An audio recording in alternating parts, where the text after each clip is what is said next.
Alright, so boom, what up? Welcome to these new series of videos. I always wanted to do some short 10 to 15 minute spotlights on artists I like, partly just to recommend their stuff and maybe get a conversation started in the comments where you can start recommending me artists you like. But at the same time, maybe as an opportunity to meditate out loud, take some time away from the tablet, take some time away from the sketchbook and all the contract work, and just go back to just looking at art and really thinking out loud about why I think it is successful, why I like it, a specific artist interests me, and what I have to learn from them. Perhaps break down their work a little bit, although these videos are not going to be educational. Pretty much every artist I bring up is going to be leagues better than I am, many better than I will ever be. But, just taking some time out of my day, hopefully even to make these daily videos in the future, simply to look at good art and try to break it down a little bit just for myself. If you need some ASMR for your morning coffee, feel free to let this video play in the background, and let's get started. Our first artist is going to be James Harren, who obviously needs no introduction. He's been huge since well before I started drawing, which must have been 2012 to 2013. And by that point, he had already been working on Ape Sapien and the BPRD Hellboy Universe stuff. At least I think he was.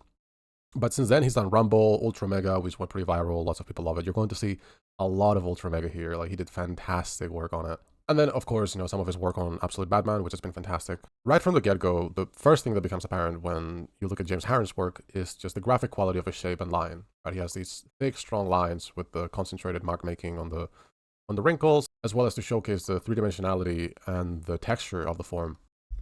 But even more than that, the thing that I really appreciate about his work is just the clarity in his layouts. When we look at the Spidey image, for example, which I believe this was probably a commission. I don't think this was a real panel. I don't think it was a panel from any run he did. But when you get the brief for a panel like this, and it says, it's going to be this crazy angle pointing down at the street and Spidey in this very dynamic pose, and it's going to be a whole city exploding behind them, right? Or at least a street or a building exploding behind them. It all seems so simple and obvious once you look at the final resolved image that he's showing us right here. But when you go into the thumbnailing stage, most people are going to go through multiple iterations where it becomes so easy to let the background take over the main character. Right? Like, you have an explosion with a city with all these buildings behind them.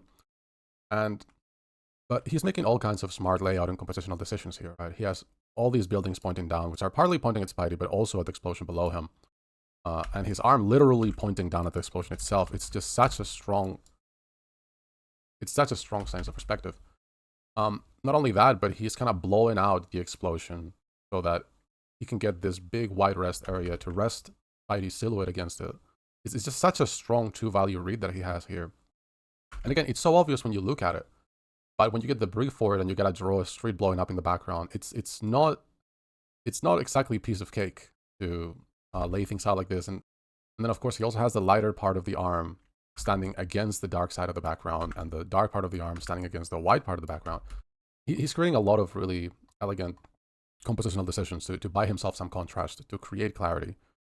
And another thing that I always love about his work is just the sense of direction in his motion, right? Like I was saying before, with the buildings pointing down, for example, but also here with the arm. This is such a nice straight line that he's getting, where like it's still a structured arm, right? You can still see the forearm, you can still see the biceps, the triceps, you can see, you can see the lats and the muscles being bumped up by the scapula, but it's not really treating it so much like an action figure where it's one shape into one shape into one shape into one shape into one shape, right? He came up with this straight line rhythm, and he's looking for ways to respect it throughout the shading of the arm. Similar thing here with the contour of his kind of like midsection, where he's creating all these cross contours around here. And again, this type of thing seems obvious when you're looking at it, right? Like from this angle, the abs would be squashed a little bit, and you would be getting these horizontal lines. And you end up thinking so much about each individual shape that you're forgetting what purpose they have on the drawing or what other requirements your drawing has, which in this case is to communicate form and depth and overlap and, concentration of detail from the wrinkles. But yeah, the sense of direction in his work is just so nice. Even just in this Venom piece, it's just such a clear line of action. Similar thing here with this arm going up. When you look at this arm, it would be so easy to think about it in like 3 or even 4 shapes with like, the elbow, whatever's going on there, then the upper arm. But instead, he's respecting this greater rhythm that goes all the way from the upper arm through the elbow into the forearm and then finally landing here at the wrinkles of the fist. And once again here, he's not drawing by the numbers. He's not saying, well, 4 fingers, that means 4 knuckles, plus another 4 here, plus 4 nails, plus, oh, thumb, so you need a nail there over there. He's not really thinking so much, oh, I need to do X number of things. And when you look at the way that James Harren draws and you look at his style that is so appealing, it would be so tempting to grab this and really hatch the knuckles in there, right? Like really showcase them a little bit. And maybe even here as well. Like if you didn't really know what you were doing, and like maybe that can work in a way, but once you do that, it starts to break up the shapes because now you're creating this shape here for the upper side of the fingers that is very close to that shape there, that is very close to this shape here, and it all starts to look flatter. Like it doesn't necessarily look like it doesn't belong, but it doesn't look good. Like it fits the style, but it's just bad, right? Well, the way that he chooses to have these bigger rhythms that then concentrate into these wrinkles here, like this is something that you will see throughout so much of his work, right? His proportion, like he's right. He has this big core shadow area that leads into the palm, and here and things are a little bit more defined. He's not outlining every single nail. He's not drawing every single nail. Here, you have the knuckle of the thumb pressing into the index finger, right? He's creating nice rhythms like this. And at the end of the day, the main thing that you're trying to do with drawing is you're trying to divide space. You're trying to be conscious of the rest areas and the negative spaces and the shapes in between the shapes, right? I feel like the mark of an experienced draftsman or, a drawer or a painter is very often like the place where you can really see if somebody has a lot of experience is in how they handle the detail, right? How conscious they are of the smallest shapes in the image and the negative shapes around them. And I don't mean that in the sense of, how much detail can they cram into an image, how much can they render every tiny little thing, which if you want to do that, that is cool. But understanding that in this image that is pretty big, this is a cover. If we zoom in into this rubble and this debris that is flying around, you got the big shape, you got the medium shape, you got the small shape, right? You got this bigger shape with this very conscious overlap here, this little pattern here, and then another one. Like all of these things are creating shapes, right? Right. Every time you draw something, every time you do a layout, and this is easiest to notice once shapes start getting really close to each other. If you have two squares very far apart, like, yeah, there is something here, but it's a bit hard to feel it, right? You notice this part and you notice this part, but here it's a little blurry. You don't really know what you're holding there. But as the squares begin to get closer, now you start feeling this shape, right? You start feeling like this is a bigger area and this is a little more tapered. And then as they get closer and closer, you start to create a lot of tension here. Like, this is a very conscious shape that, like, if what I'm doing right here, like, what I'm drawing right here is, it's a shape like this, right? Kinda. No, that is part of the palette of shape. Even though it's really easy to just think of this as two squares, compositionally speaking, it's part of the palette of shapes that make up the image that I'm trying to design. And in the same way that when you set up your palette and you start working on your image, it's important to think about what your darkest dark is and what your lightest light is. You also want to be conscious of what your narrowest shape is, what your smallest shape is in the image. Is it here? Is it here? Like, how small do I want to go? And look, I just noticed how nice this little shape is here.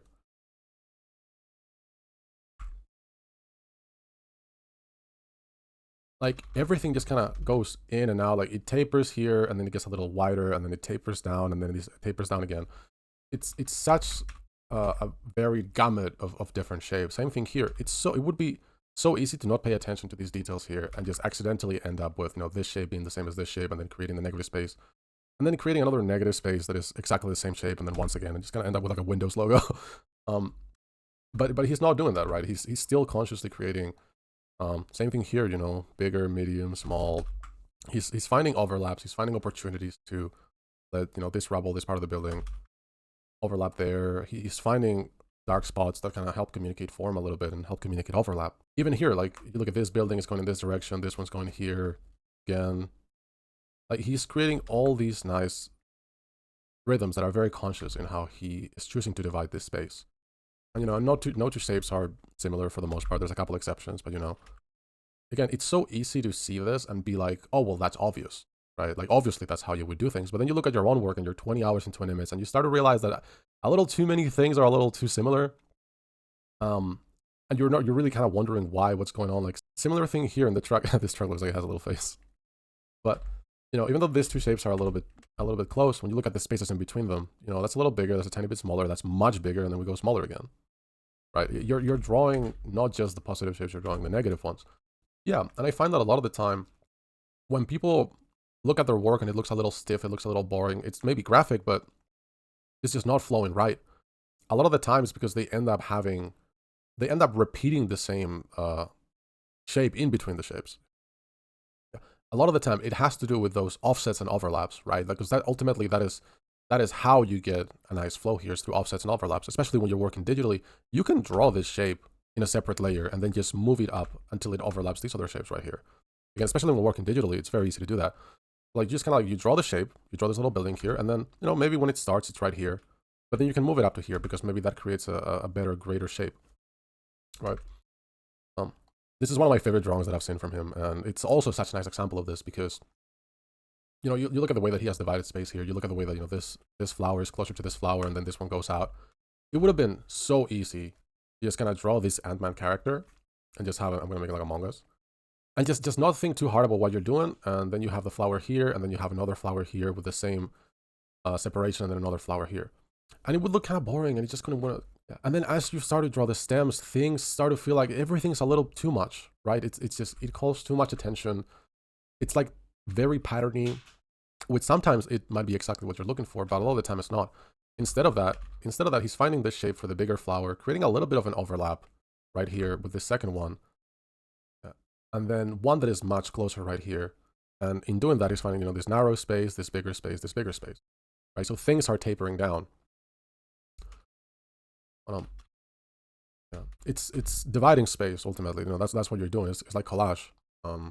Similar thing here. Just you just kind of look at the way that he's dividing space, and just these little rhythms that he's creating, where it's like a small shape, bigger shape, medium, smaller. These are all very, very conscious. Similar thing, you know, here, here, here, here, here. Like, you know, this space in between the arm and the torso. If you don't think about it too much, you could have ended up with the same exact shape. You could have ended up with the same exact shape here. Yeah, but he didn't, right? You got a bigger open gap, and then you got a closer, and then you got a close, narrower one.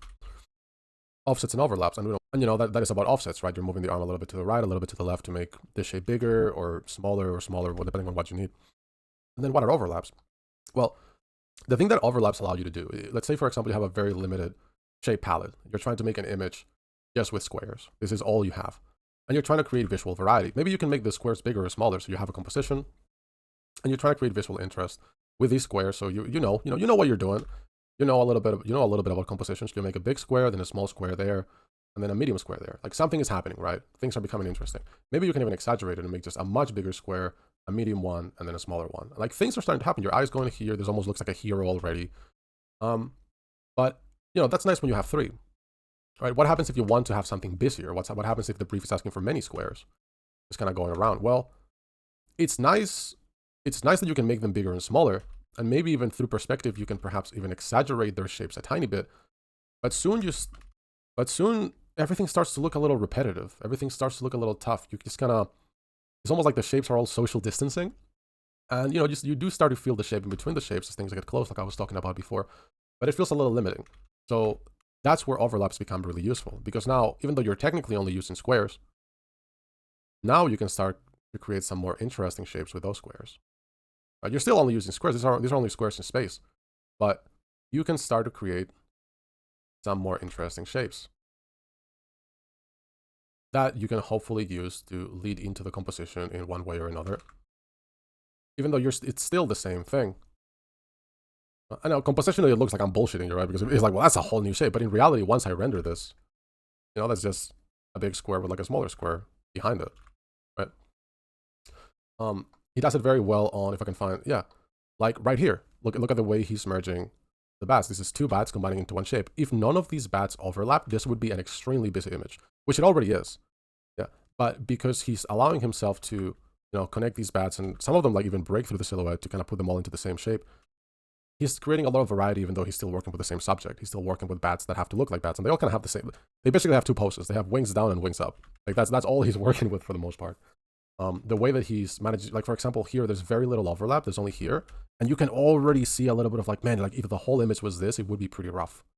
It would be pretty rough. It has very little depth. You have an overlap here, yes, but these two are pretty close. It's implied that this one's a little bigger, so it's closer. This one's smaller. But if you extended this to the entire image, it would be a little rough. But once you start overlapping like you do here with this one, now not only you're conveying depth, you're also buying yourself a new shape to work with, which is the combination of, you know, these two bats.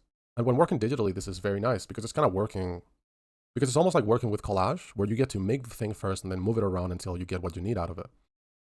But again, just before I move on, it's just this negative space here is a very conscious choice. But again, before I move on, just things like this space right here is a very conscious choice. He didn't have to do that. He didn't have to do that. This tapering, the way that he's choosing to, create this in and out and in and out, and just all these variety he's creating here with this shape in between, the arm and the building. This is tough. It takes a skilled hand to divide space like that.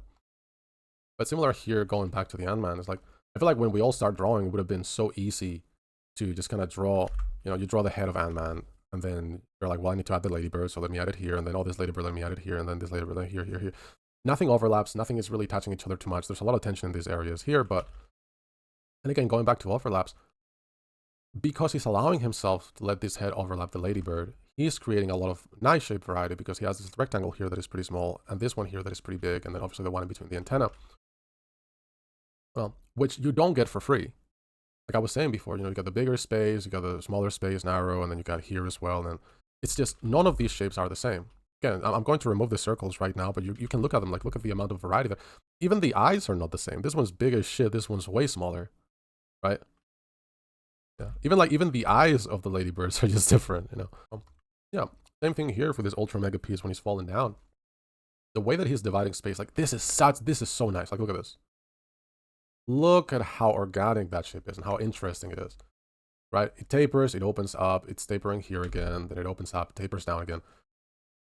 This is so nice. And he's just building that off of rectangles around that shape, right?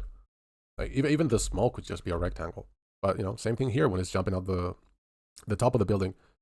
These empty areas where there's no smoke, those are all conscious choices, right? He's trying to do that. And it feels extremely obvious when you look at it in a final, editorialized, completed image where every visual problem is fully resolved. But when it's time to actually draw it yourself, it's very, very hard to break out of evenness. It's really hard to break out of nothing overlapping, everything being a little samey, nothing is offset in different ways, so you end up with kind of the same shape in between the buildings. If you look at, this scene is made out of just basic rectangles, but he's buying himself this interesting shape here, this other one here. Yeah, this scene is just made up of basic rectangles, right? But he's creating himself this interesting shape here, this one here, another tapering here, this bigger shape. He's creating all this visual interest that makes things, that helps you pay attention where it matters. This is another great example of this. This is another great example. Like simply looking at the smaller shapes in the image. When somebody's a really experienced artist, you can kind of look at their treatment of the smallest shapes of the image and how much variety, and how much decision making went into them. And you can really tell the years of experience, right? You look at this Abe image and like, these spaces between the rebars, they're all different. They're all adding to the composition. Nothing is repeating in a way that is boring. Same thing with this car right now. The shape here is smaller. This one's bigger. Big, small, medium, triangle. So much variety, and it's so fun to see. This streetlight, for example, you just move it like a couple millimeters to the left, and now you don't get that shape there, right? Like now this would be a bigger shape. You would lose that depth of proportion that he has right here. Same thing with, this gap right here between the finger and the trigger, this triangle here, this one here.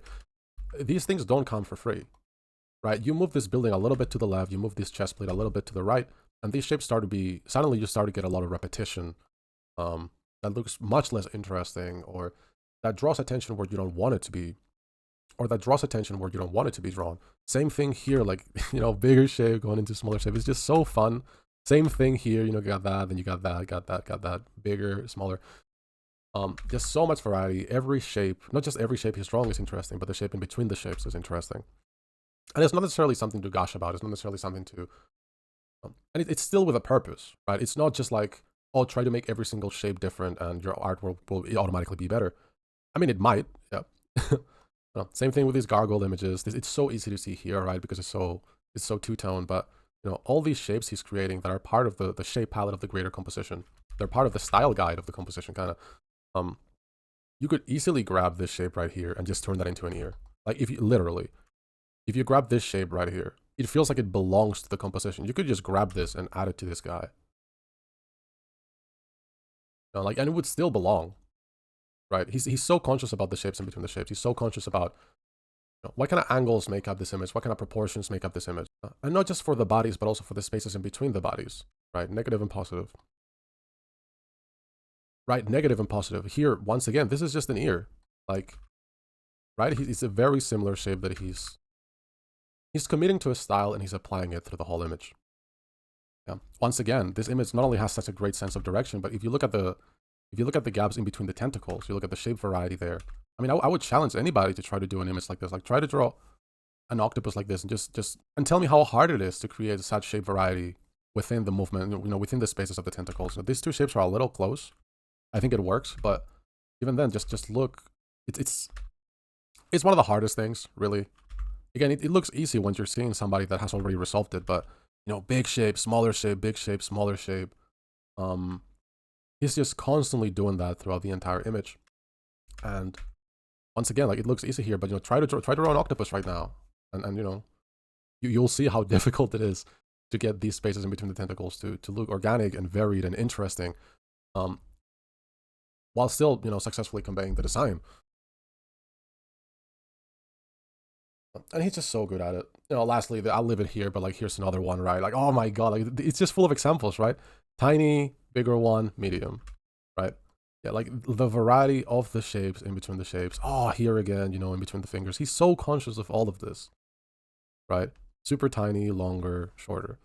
He's so conscious of everything he's doing here. Got the bigger bushes, smaller one. He's super conscious of all of this, and that is the other half, right? Same thing here, bigger, smaller. Like, this is the other half of drawing that is so hard to figure out as you're trying to flesh out the shapes, as you're trying to flesh out the. I will leave it here because I could talk about this forever, but once again, just the smaller one, and then the smaller one, and the medium one, and the bigger one, and then the smaller one. Like, he's the fucking medium, bigger, smaller. He's so conscious of all of this, and he's creating such interesting and satisfying shapes in between the limbs, the body parts, the claws, the everything. And that is the other half of drawing. Right, that is the other half that we're working with. Once again, look at how this is just the building. Like, this is just such a nice shape he's creating here. Such nice ins and outs. He's same thing here. Just whatever. I'm just gonna stop. But like, he's so good at it. Like, when it comes to offsets and overlaps, when it comes to silhouettes, when it comes to shape design, he's so good at it. And I think we all have so much to learn from somebody like that. I will probably make another video on him in the future because there is so much to cover, and I haven't even scratched the surface. I believe this image is a Walking Dead reference. Yeah, because it's 2017, so it was a little bit after the original image was done. But if you want to look at it yourself, just kind of find this image, or even look at it here in the video, and just look at this arm closer to this arm. These two are overlapping. Big, medium, small, smaller, right? Big, little, small. These two are a little bit close, and then smaller here. Just how he's creating so much variety in the shapes, in between the shapes. And, take some time, look at his work. I'm definitely going to do the same, and I'm going to try to learn as much as I can. Because there's so much to take in here. All right, Salty out.